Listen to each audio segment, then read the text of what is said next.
உங்கள் மாமனார் தான் வந்திருக்காரு, போய் கதவை திறங்க. பவித்ரா சொல்ல ஒன்றும் புரியாமல் போய் கதவை திறந்தான் கௌதம். அங்கே சிவனேசன், பார்வதி, பின்னாடியே ராமநாதன், ராஜி, பிரியா, ஷாலினி எல்லாரும் நின்றுக்கிட்டு இருந்தாங்க. கௌதமை பார்த்ததும், அட நீங்கள் எப்போ மாப்பிள்ள வந்தீங்க? சிவனேசன் கேட்க, இப்போ தான். அவர் யாருன்னு புரியாமல் கௌதம் முழிக்க, வாங்க பெரியப்பா, வாங்கப்பா, எல்லோரும் உள்ளே வாங்க. பவித்ரா எல்லாரையும் உள்ளே கூப்பிட்டா. பெரியப்பாவா? யாரை சொல்கிறா இவர் என்ன ரொம்ப நாள் பழகின மாதிரி மாப்பிள்ளைன்னு கூப்பிட்றாரு?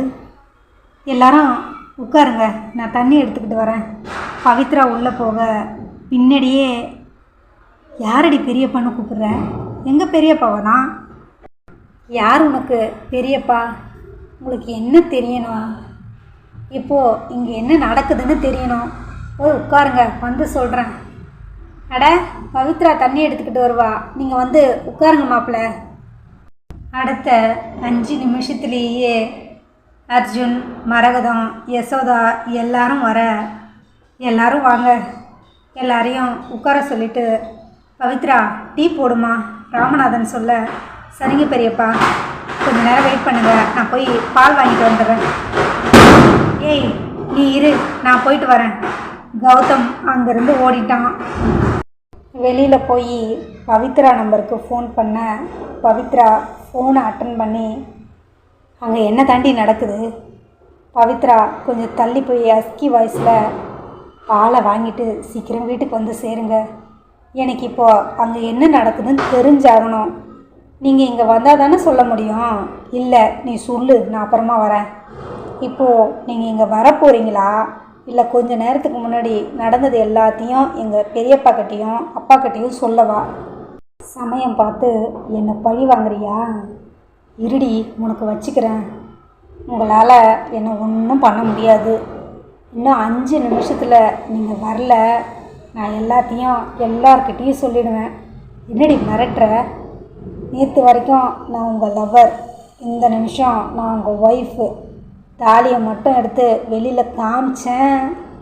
ஐயோ, அப்படி எதுவும் பண்ணிடாதடி, அசிங்கமாக நினச்சிருவாங்க. 5 நிமிஷத்தில் வந்துடுறேன். சிரிச்சுக்கிட்டே பவித்ரா ஃபோனை வச்சுட்டு டீ போட டிகாஷன் வச்சா. வேகமாக ஓடி வந்த கௌதம் பால் பாக்கெட்டை பவித்ரா கிட்ட கொடுத்துட்டு அவளையே முறைச்சிக்கிட்டு இருந்தான். ஆனால் பவித்ரா எதையும் கண்டுக்கலை. பவித்ரா டீ போட்டு எடுத்துக்கிட்டு வரைக்கும் அமைதியாக இருந்த சிவனேசன், நீயும் உட்காருமா, முதல்ல எல்லோரும் டீயை குடிங்க, அப்புறமா எல்லா விஷயத்தையும் நான் சொல்கிறேன். நீங்கள் வந்து உட்காரு. கௌதம் அவன் பக்கத்தில் இருந்த இடத்த காண்பிக்க பவித்ரா சிவனேசனை பார்த்தா. போய் உட்காருங்கிற மாதிரி அவர் கண்களாலே சைகை செய்ய, அதன் பிறகு அவன் பக்கத்தில் போய் உட்கார்ந்தா. பக்கத்தில் உட்கார்ந்தவ கையை தன்னோட கைக்குள்ளே வச்சுக்கிட்டான் கௌதம். பவித்ரா கையை இழுக்கவும் எவ்வளவு முயற்சி பண்ணியும் அவனோட பிடியிலிருந்து அவள் கையை எடுக்க முடியல. அவன் முயற்சி பண்ண அவனோட பிடி இன்னமும் இருக தான் செஞ்சுது. இதையெல்லாம் அங்கேருந்து எல்லாருமே சிரிச்சுக்கிட்டே கவனிச்சுக்கிட்டு இருந்தாங்க. எல்லாரும் பார்க்குறாங்க. ஐயா விடுங்க. பவித்ரா மெதுவாக சொல்ல, நீ தானடி சொன்ன என் பொண்டாட்டின்னு. என் பொண்டாட்டி கையை நான் பிடிக்கிறதுக்கு நான் எதுக்கு பயப்படணும்? பார்த்தா பார்க்கட்டும். இனிமே என்ன நடந்தாலும் இந்த கையை விட மாட்டேன். அவன் இன்னமும் இறுக்கி பிடிக்க அவனுடைய பிடியில் பவித்ராவுக்கு கை வலிக்க ஆரம்பிச்சுது. கவனித்த மரகதம், அம்மா பவித்ரா கொஞ்சம் தண்ணி கூட, இதோ வரேன்னு சொல்லிட்டு விட்டா போதுன்னு உள்ளே ஓடிட்டா. போய் தண்ணி எடுத்துக்கிட்டு வந்து மரகதத்துக்கிட்ட கொடுத்தவ இந்த தடவை கௌதம் பக்கத்தில் போய் உட்காரல, நேராக அவங்க அப்பா பக்கத்தில் போய் உட்காந்துட்டா. இங்கே வந்து உட்காரு. கௌதம் கண்களாலேயே சைகை காமிக்க பவித்ரா முடியாதுன்னு அவளும் கண்களாலேயே பதில் சொல்லிட்டா. 5 நிமிஷம் அந்த இடத்துல மௌனம் நிறைய. அந்த மௌனத்தை கலைக்கிற மாதிரி ராமநாதன் பேச ஆரம்பித்தார். உங்கள் எல்லாருக்கும் நான் முதல்ல ஒரு விஷயத்த சொல்கிறேன். இப்போ நான் சொல்ல போகிற விஷயம் உங்களுக்கு ஆச்சரியமாகவும் அதிர்ச்சியாகவும் இருக்கலாம். ஆனால் அது எல்லாமே உண்மை. சிவனேசன் என் கூட பிறந்த தம்பி, இவங்க பார்வதி, இவனோட ஒய்ஃப், அதோட விஸ்வநாதனுடைய கூட பிறந்த தங்கச்சி, கௌதம் உட்பட எல்லாருமே அதிர்ச்சியாக பார்க்க நான் சொல்கிறது 100% உண்மை. இவங்களோட பொண்ணு தான் பவித்ரா, அதாவது கௌதமுடைய சொந்த அத்தை பொண்ணு. இந்த விஷயம் எல்லாருக்குமே அதிர்ச்சியாக இருந்துச்சு. அத்தை பொண்ணா? என்ன அங்கிள் சொல்கிறீங்க? அர்ஜுன் கேட்க, உண்மையை தான் சொல்கிறேன். 2 பேரும் காலேஜ் ஃபஸ்ட் இயர் படிக்கும்போது ஒருத்தர் விரும்பி கல்யாணம் பண்ணிக்கிட்டாங்க.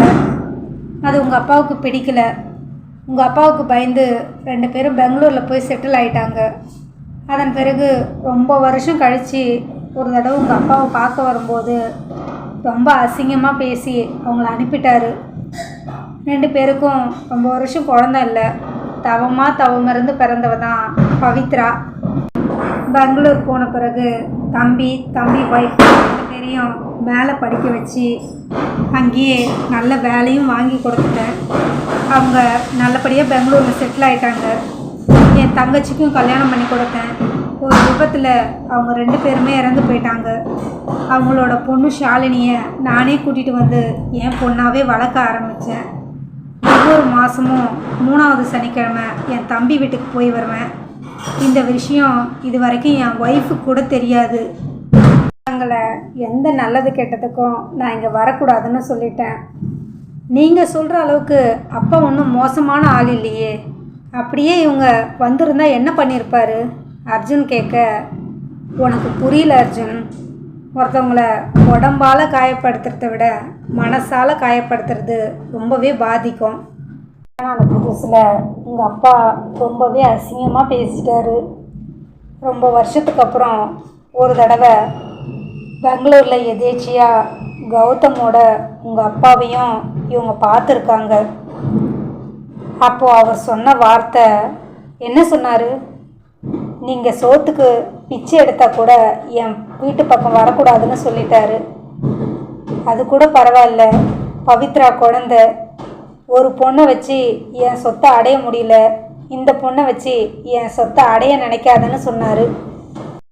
அதனால தான் கௌதம் வாழ்க்கையில் அவ்வளவு பிரச்சனை நடந்தப்ப கல்யாண வாழ்க்கையே கேள்விக்குறியாக ஆனப்போ கூட நான் இவங்களை வரக்கூடாதுன்னு சொல்லிட்டேன்.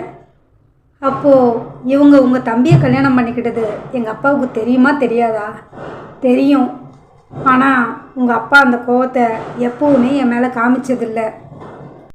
ஆரம்பத்தில் இவங்க லவ் பண்ண விஷயம் எனக்கே தெரியாது. இவங்க வீட்டுக்கு தெரியாமல் கல்யாணம் பண்ணிக்கிட்ட பிறகு தான் எனக்கு இவங்க விஷயமே தெரியும். அப்படி தெரிஞ்சதுமே நான் உங்கள் அப்பா கிட்ட சொல்லிட்டேன். ஒரு பக்கம் நண்பன், இன்னொரு பக்கம் தம்பி, என்னால் யாரையும் விட முடியாது. அப்படி என் தம்பியை விட்டால் தான் நான் உன் கூட இருக்கணும்னா நான் உன்னை விட்டு போயிடுறேன்னு உங்கள் அப்பா கிட்ட சொல்லிட்டேன். மாதம் நான் இவங்களை போய் பார்க்குற விஷயம் உங்கள் அப்பாவுக்கு மட்டும்தான் தெரியும். என் தங்கச்சி என்கிட்ட உண்மையாக இல்லை, ஆனால் நீ என்கிட்ட உண்மையாக தான் இருக்க, குடும்பத்தையும் பிஸ்னஸையும் குழப்பிக்காதன்னு சொல்லிட்டாரு. இன்றைக்கு வரைக்கும் நான் அப்படித்தான் இருக்கேன். பிஸ்னஸ் வேறு, குடும்பம் வேறு. உங்கள் அப்பா இருக்கிற வரைக்கும் அவருக்கு நான் உண்மையாக தான் இருந்தேன். சாகிற வரைக்கும் இவங்க 2 பேரும் எப்படி இருக்காங்க, நல்லா இருக்காங்களான்னு கேட்டதில்லை, நானும் சொன்னதில்லை. ஆனால் இப்போ மட்டும் எப்படி வந்தாங்க? இப்போ கொஞ்ச நாளாகவே அடிக்கடி பார்வதிக்கு ஒரு கனவு வர ஆரம்பிச்சுது. என்ன கனவு? உங்கள் அப்பா கனவுல வந்து, நான் பண்ணதெல்லாம் தப்பு தான், என் பையனோட வாழ்க்கை இப்படி இருக்குது, என் குடும்பமே நலகுலைஞ்சு இருக்குது, அதுக்கெல்லாம் காரணம் நான் உன்னை ஒதுக்கி வச்சது தான், நீ எப்படியாவது நம்ம குடும்பத்தோடு சேரணும்னு கேட்டுக்கிட்டே இருந்தாராம். அந்த கனவை நினச்சி அழுதுகிட்டே என்கிட்ட, பவித்ரா கிட்ட, சிவனேசன் கிட்ட பார்வதி சொன்னான். அதன் பிறகு தான் பவித்ரா இங்கே வந்து நம்ம குடும்பத்தை ஒன்று சேர்க்குறேன்னு வந்தா. ஆனால் சிவனேசன் மட்டும், நீ தாராளமாக அங்கே போ, அந்த வீட்டுக்கு மருமகளாக மட்டும் போகக்கூடாதுன்னு சொல்லியே அனுப்பிச்சான். அதனால தான் பவித்ரா தான் யாருங்கிறத வெளிப்படுத்திக்கல. வந்த இடத்துல பவித்ராவும் கௌதமும் ஒருத்தர் விரும்பவும் ஆரம்பிச்சிட்டாங்க. தான் அப்பாவோட சம்மதம் இல்லாமல் இந்த கல்யாணம் நடக்காதுன்னு பவித்ரா என்கிட்ட தெளிவாக சொல்லிட்டா. அந்த சம்மதத்தை வாங்கத்தான் நேற்று அவள் ஊருக்கு போனதே